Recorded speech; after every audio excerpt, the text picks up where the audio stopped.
So I'm in southwest Minnesota right now, driving to the northwest, heading to North Dakota and Montana. Figured I'd make a quick hour or two pit stop at, I think you've heard of these guys. They, you know, there's a guy named Eric on there, you know, a guy named Doug. You might have heard these guys before, but figured I'd swing in there and say hi. As far as planting timing, I think they're pretty late because they're a little wet, but overall the crop's not looking too bad, just a little hurting for moisture in spots. That's a nice New Holland tractor right there. Older C850 just like ours, but that is in a little bit nicer shape than ours. There's a good example right there of how dry it is. See, there's a lot yellower color to the left. Well, that was actually from an irrigation pivot. There's the all dryland corn, and man, they're really dry and burning up in this area. Does not look good. The corn's probably already the damage is done. It's already past tassel. All the rain in the world won't help it now recover. Hope they can get some rain at least for the soybeans. Yeah, there's like nothing but pivots in this area. I'm guessing that they have it's pretty sandy soil conditions down here, because there is nothing but pivots. And Casey's Pizza. Yeah, just look at these dryland beans. So on the edge of the pivots where the water can't get it, look how yellow they are. Oof. I stopped at Appleton this morning to get that Casey's Pizza, and the gal working there in the front at the counter, she was one of the nicest people in the world, just all nice and chipper and happy. Made my morning, so thank you, I appreciate it. Well, I'm 5 miles away and I can already see where I'm going. That's it's a large bin site up there. Now I think the soil types definitely changed in the last 5 miles, 5-10 miles going north, because there's no pivots. The corn actually looks pretty good. It's not near as burnt up and dried, so like I said, I'm guessing that it was just sandy down south. Huh. This place looks really nice. Very large, especially that shop there. Weird, I wonder where I'm at. Well, you guys guessed it. I just made a good pit stop, probably 4 or 5 hours at Larson Farms here in Minnesota, western Minnesota. Completely forgot to film, honestly, guys. It was just it was a blast. Just got talking with Chet, Duggo, Eric, Brody, all those fun guys. So next time when I'll swing by, I'll bring the camera. Hopefully they're out doing something, but it's pretty it's a calm time of the year. They're getting combines ready to go. We pulled heads over. It was good, but I needed to get moving. Got to get up to North Dakota, so we'll catch you guys when I get up into North Dakota and see some more combines and stuff rolling. And not too long after I leave Chet's, I see a guy harvesting wheat. Continue on Minnesota 27 for 2 miles. Good old John Deere combine harvesting some wheat. Just exiting the great state of Minnesota and coming into the wide open plains of North Dakota. Sorry, I should have said Minnesota, right. But there we are. Apparently I need a B legendary or something like that. So as I'm getting farther and farther west, I'm seeing more and more wheat and small grains fields and less of these green soybean, and shoot, I haven't seen any corn since I've gotten into North Dakota. A lot more of that wheat and barley that are about ready to cut. And side note, I love the speed limits in North Dakota. 75 mile an hour on the interstates are nice. And as I say that, I see a really nice looking cornfield on the right and a halfway decent one up here on the left.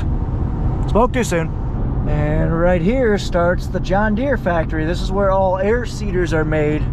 All John Deere air seeders, some tillage equipment. I'm honestly not sure what all gets made here, but a lot of random stuff. This is the John Deere Valley City facility. Something doesn't just quite look right with that power pole. Can't put my finger on it. Good old red combine running some wheat. 2 John Deere combines rolling. 3 of them. That was a block combine. Ones that harvest, you know, research plots and whatnot. Yeah, not the type of plots that, you know, plot against you. Because combines are nice, as long as you're nice to them. So, fun fact, I'm out in Montana now, not North Dakota. But either way, out in these parts, the roads are just built different out here. The shoulders are nice and wide. And the signs are nice and low. Therefore, you can do things like this. This New Holland, I believe that's a C9, either C8 or C9 or something like that. It's a newer combine, and you got this older Kloss just went right down the road with 40-foot heads. Why not? I wouldn't want to unhook him. So yeah, that's just something that you see quite common up in like the Dakotas, Montana, and you get into like Canada especially. Very common to see people do this. Shoot, I'd do this back home if we could, if our roads were set up like this, but it's kind of neat. Yeah, I was right. CR990. New Holland combine. And you got an older Claas 750. So I'm down in Many Sticks, Montana today. Yeah, it's not called Many Sticks. It's called Plentywood, but somebody called it Many Sticks once, and it stuck for me. So I'm down to the dealer lot, and I am shocked. There is nothing down here. Literally nothing. 2 head carts, a combine, a header. And in the back, we got a Borgo drill that they probably took on trade. Like, shoot, half the equipment is custom cutter just parking their stuff here, because these are all combine trailers from custom cutters. Whoever custom cutter it is, man, they have some fancy trucks. I wonder if that's C&K. Anyway, no, it's Paplo. They let a case customer park their stuff here? Anyway, so I'm just driving around. They got a 2680H high-speed tillage. This thing is actually pretty sweet. Never ran one, but I've heard that they pull hard and they do a lot. This one's 45 feet. That is huge. You probably need a 9620 RX to pull this thing, because they say well over a horsepower per foot. I know you won't ever see a 45 footer in my area, mainly because that's just way too big. If you have any hills or whatnot, it would just not work at all. You got this nice C850 Air Cart, 850 bushel capacity. Basically, you can see a quarter section. Oh, no, sorry, that's a C650. So 650 bushel capacity. It's a little smaller one. It's the baby brother of the C850. And you got a nice, big old, probably 50-foot drill. I don't know a whole lot of drills. I just know that they're neat and they take a lot of horsepower. Mainly hydraulics, though. They needed a lot of hydraulics. Then you got a Borgo, which is basically the leader in seeding technology and seeding. It's basically the market leader, kind of like how Deere is with everything else. So a 620 quad Borgo L series 7800 Air Cart, assuming 800 bushel capacity, and then a 68-foot drill, 3320. And air carts are just massive. Can't imagine doing that. You get a lot done, I bet, but geez, it's a lot to work on. 9760, 630F, 30-foot flex head. Yeah, that's really all they got. There's not a whole lot. I was definitely expecting a lot more, but I just came here to go get some parts, and now I'm gonna head back to the motel and go work some more, because that's all I do when I'm out traveling. Work some more. Maybe occasionally visit a farm tuber, work some more, like the guy you'll be seeing here shortly. So I'm out here in a beautiful, beautiful night in a garbanzo bean field. This thing's kind of neat. I've never seen garbanzo beans or chickpeas, whatever you want to call them. They're a really short plant. Well, minus the grasshoppers too. Look at all these suckers.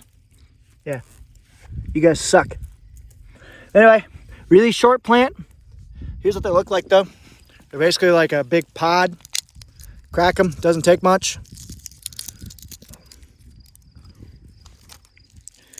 There you go, you got, yeah, if I can get them out of there.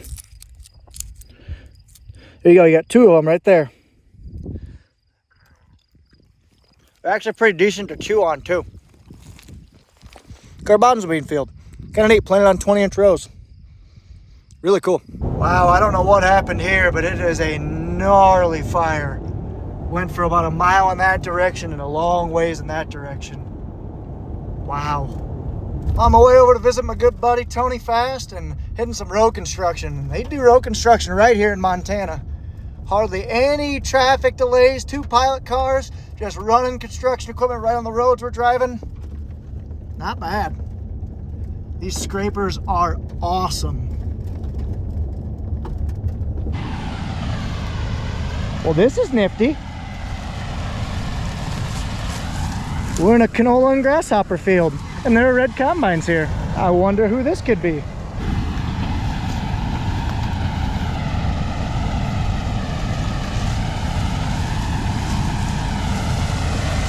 It's like the camera paradox, is he's recording me, I'm recording him.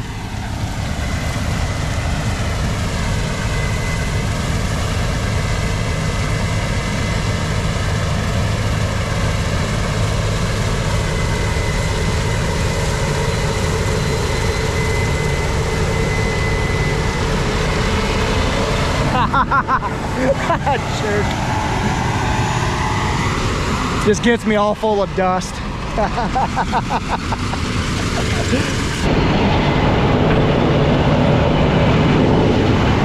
Now that wasn't nice. That was hilarious though. So I just sat and ran with Tony for about an hour or so, then finished the field, got to chatting.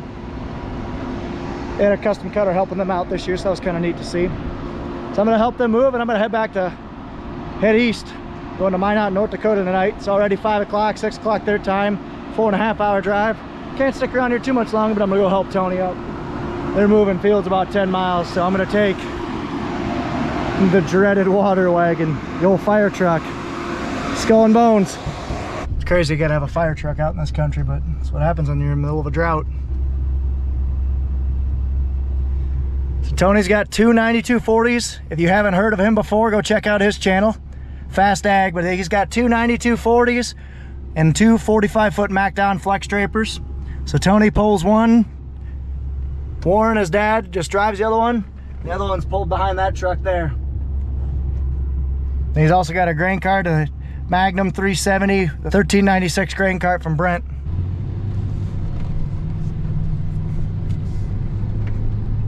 And these combines are basically identical, and it's hard for Nacho, their grain cart driver, to tell the difference. So he put a Mountain Dew can up there. That's pretty funny.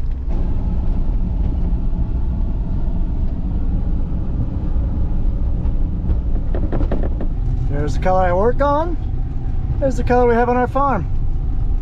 Cool, looks like an S780.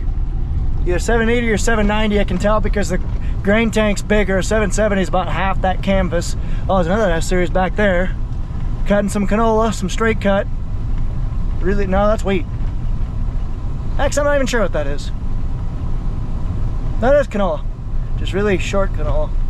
That can't be canola because the grain tank's yellow, not green. I don't know. It looks like canola. Either way, cool. Tony's got some hills in here. You can see why he calls this going down in the valley.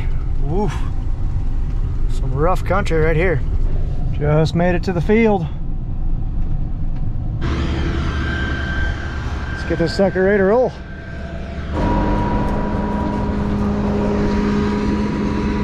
Tony's slow.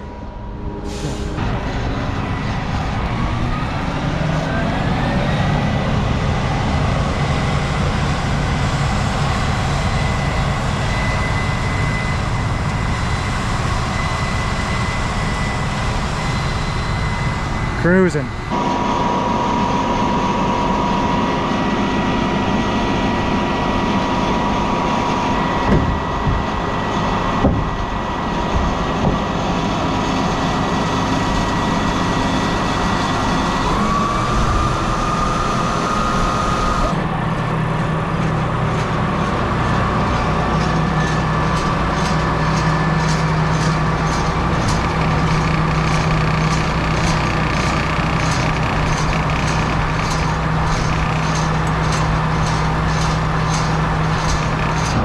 Is it true that you came all the way to Montana just for fixing this?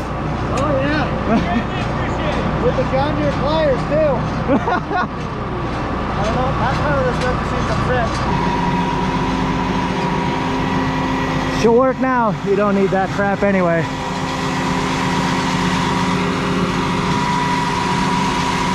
Make it work. Now we're off.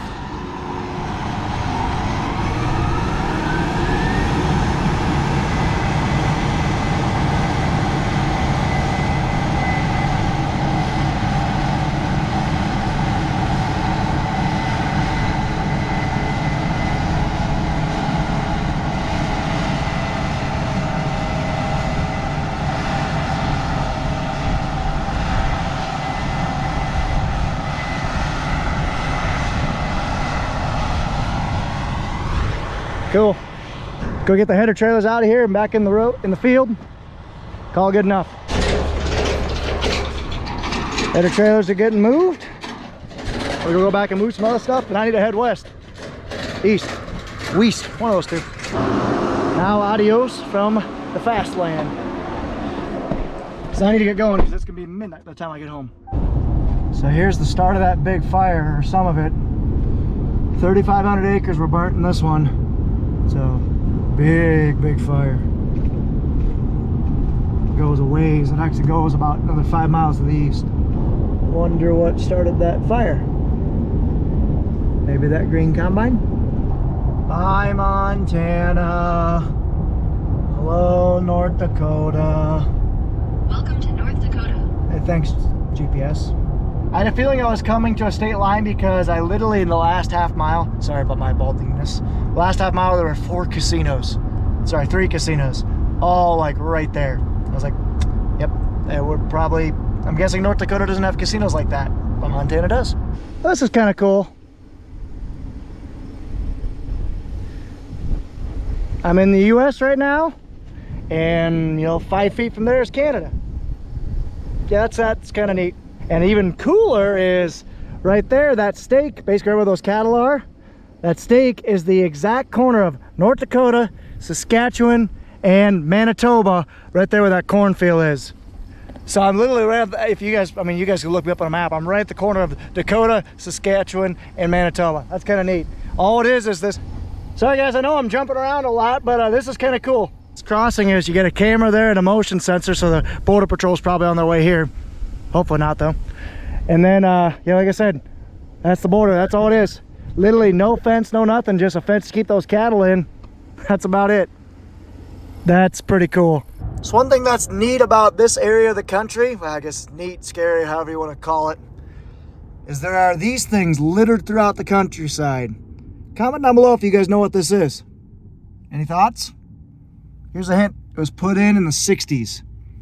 Cold War.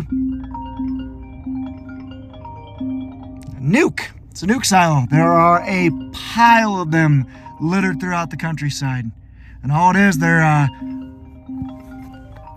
call you back, Crystal.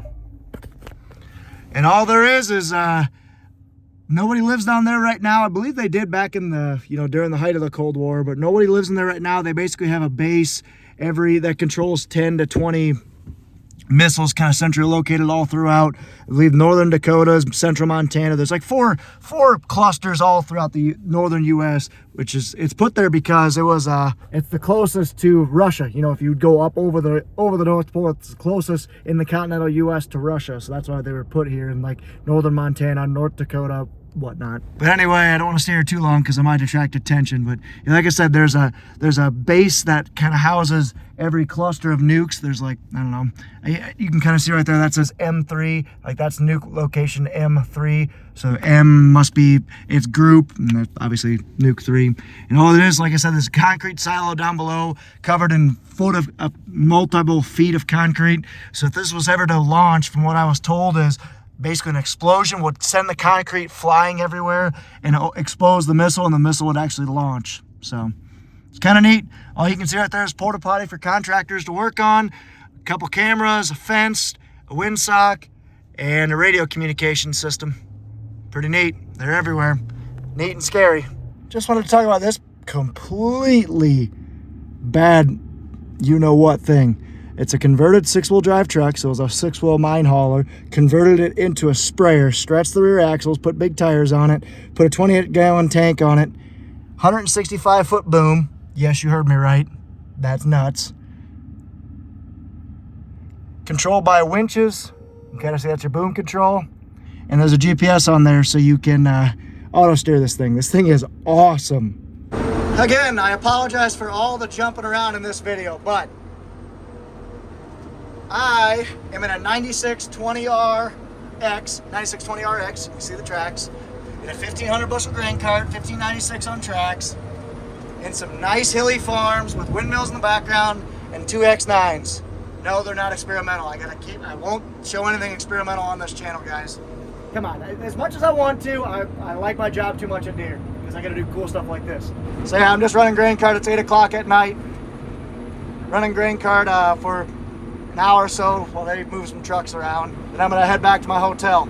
So, kind of neat. There's one X9. The other one's right there. And there's a good old John Deere X9 1100.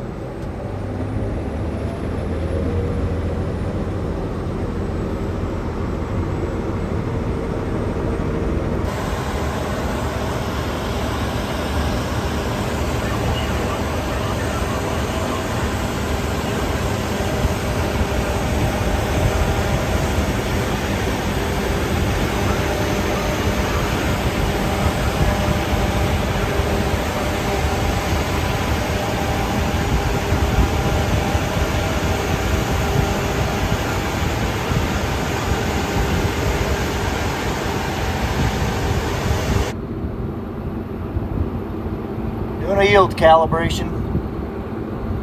So that's a John Deere X9 1100. Peaks out at 693 horsepower. It's got an HD50R on there. That basically just means it's a 50-foot wide header. It's a hinge draper, so it hinges right there and right there. And it's a rigid draper, so they also have one that's a flex where these cutter bar can flex and follow the ground better. But this one's just rigid. These guys don't need one because they only cut wheat with this thing, so they don't need a flex header. It's got a 460 bushel grain tank. Unloads at 5.3 bushels per second, which is unloading that 460 bushels very quickly. It's pretty sweet, and there's two of them in this field, like I said. The other one is way up there. Let's go ahead and listen to this beast, the 700, well, shouldn't say 700 horsepower because it's not 700 horsepower, but 693 horsepower beast. Just, it's kind of pretty country up here. A lot of oil rigs. Right there, some wind turbines, beautiful sunsets, pretty flat, potholey ground. Sorry, now we'll listen to it.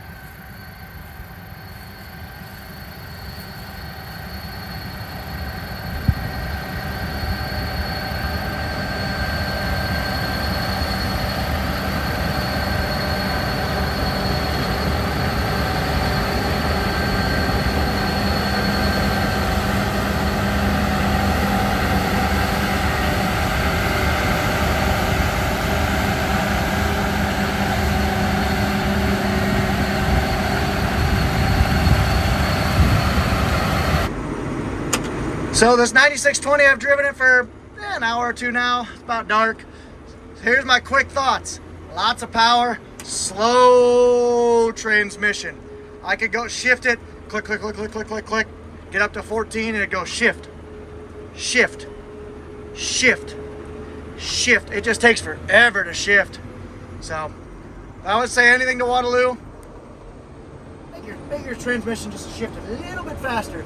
I know it might be following Mike Mitchell's handbook there, but it's true though. I've only spent an hour to it, and I can notice that he spent hundreds of hours in his RX. In the spring running drills. I just run a little bit when I just ran this a little bit because the opportunity came up. And no, this is not on Deere's time right now. This is kind of more because I enjoy doing it. And for those of you guys who are wondering, I'm basically on the corner of North Dakota, Montana, and Saskatchewan, Canada, or Canada, as the fancy folk call it. Let's go catch another one. Oh, it wasn't recording. That's a blimey mistake, and I squeaked. I'll do it again. All right, you ready? Here's what I mean. What's land selling for where you are now around your neck of the woods?